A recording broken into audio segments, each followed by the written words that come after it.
বারবার বলে থাকি যে মেকআপের একমাত্র শত্রু যেমন পাউডার, তেমনি একটা ভালো আই মেকআপের ভীষণ বড় শত্রু হচ্ছে আইল্যাশ।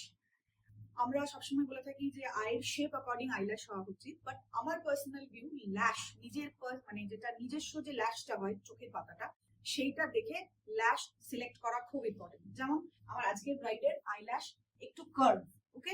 দু ধরনের বেসিক্যালি ল্যাশ হয়ে থাকে, একটা হয় স্ট্রেট ডাউন টুয়ার্ডস, একটা হয় আপার সাইড, যেটা কার্লস ল্যাশ হয়। আজকের ব্রাইডের ল্যাশ খুব সুন্দর কার্লস, তো সেই জায়গায় এই ধরনের ল্যাশের ক্ষেত্রে আমরা ইউজ করতে পারি এই ধরনের ল্যাশ, মিঙ্ক ল্যাশ যেগুলোকে বলে। এটা একটু লাইট আর এটা একটু হেভি, ওকে। আর যাদের ডাউন টুয়ার্ডস দিকে হয় ল্যাশ, তাদের ক্ষেত্রে এই ধরনের আমরা ল্যাশ করব, যেগুলোকে উইং ল্যাশ বলে। সাইডের উইং গুলো একটু হেভি আছে, এই ল্যাশ গুলোকে বলা হয়। আর যাদের হুডেড আইজ এবং ল্যাশ বেশি হেভি পরানো যায় না, তাদের ক্ষেত্রে এই সাইড উইং, অনলি এই সাইড উইং। এটা থেকে আরেকটা হেভি ল্যাশ হয়, আমি সেটাও দেখিয়ে দিচ্ছি। এই দুটো সেম প্যাটার্ন, এটা একটু লাইট, এটা একটু হেভি। আপনার ক্লায়েন্টের হুডেড আইজ বাট আপনি ল্যাশ পরাতে চান বাট হেভি ল্যাশ নয়, সেক্ষেত্রে এই ধরনের উইং ল্যাশ আমরা ইউজ করতে পারি, ভীষণ ভালো লাগে।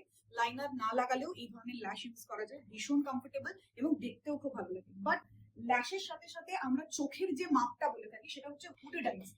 যাদের হুডেড আইজ মানে এই স্পেসটা যাদের একদমই দেখা যায় না, তাদের ক্ষেত্রে এই ধরনের ল্যাশটা খুব পারফেক্ট। আর মিঙ্ক ল্যাশ অবশ্যই লাগানো যাবে না। বাট কার্লি ল্যাশ, নিজের ল্যাশটা কার্লস বাট হুডেড আইজ নয়, সেক্ষেত্রে আমরা